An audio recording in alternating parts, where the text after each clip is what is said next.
মুসলিম হওয়াটা জান্নাত অ্যাচিভ করাটা সত্যি খুব সহজ। আমি ঠিক সাদামাটা একটা জীবন চাই, যে ঘরে থাকলে রাসূল সাল্লাল্লাহু আলাইহি ওয়াসাল্লামের প্রতিটা সুন্নত জীবনের সাথে জড়াইতে পারবো। এই দুনিয়া নিয়ে আমার যত চিন্তা ছিল সবকিছু আজকে ত্যাগ হয়ে গেছে। I should really try harder to become a better Muslim. মুসলিম হওয়াটা জান্নাত অ্যাচিভ করাটা সত্যি খুব সহজ, বাট এটা আসলে এই মডার্ন জেনারেশন আমরা খুব কঠিন করে ফেলেছি বিষয়টাকে। বাট জিনিস এত সিম্পল জীবনযাপন দিয়ে আসলে জান্নাত অ্যাচিভ করা সম্ভব।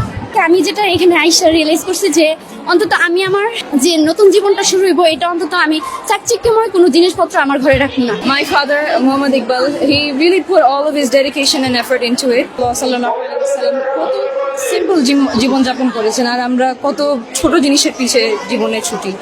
আমাদের জীবনে সত্যি কত ছোট, and it's all in the end we all go to our graves and we return back to Allah. আমরা দুনিয়াটা নিয়ে এতটা ব্যস্ত থাকি যে চাকচিক্যময় মানে বিল্ডিং দালান কোঠান হুড়তেই আছে, কিন্তু আমরা একটা ব্যাপার ভাবি না। আমার রাসূল সাল্লাল্লাহু আলাইহি ওয়াসাল্লাম একটা সাদামাটা একটা ঘরে থাকতেন, যেখানে কোনো আসবাবপত্র হাড়ি পাতিল কোনো কিছুই ছিল না, কিন্তু ইবাদত ঘর আল্লাহ তাআলার শুকরগুজার ছিল।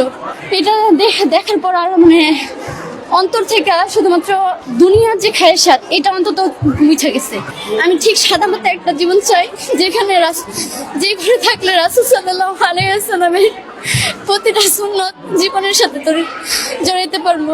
শুধু আমার নিজের ক্ষেত্রে আমি নিজের এতটুকু ভাবে পরিবর্তন করতে চাই যে আশিকি রাসূল সাল্লাল্লাহু আলাইহি ওয়াসাল্লামের যে প্রেমী বা প্রেম ভিতর থেকে আসে, সেই প্রেম যেন আমার অন্তরের ভিতরে আসে। আর রাসূল সাল্লাল্লাহু আলাইহি ওয়াসাল্লামের দেশেই যেন আমি একটা যাওয়ার একটা সুযোগ পাই, মানে মৃত্যুর আগ পর্যন্ত হইলো একবার যেন আমি আমার হাবিব মুহাম্মদ সাল্লাল্লাহু আলাইহি ওয়াসাল্লামের ঘরে যেতে পারি।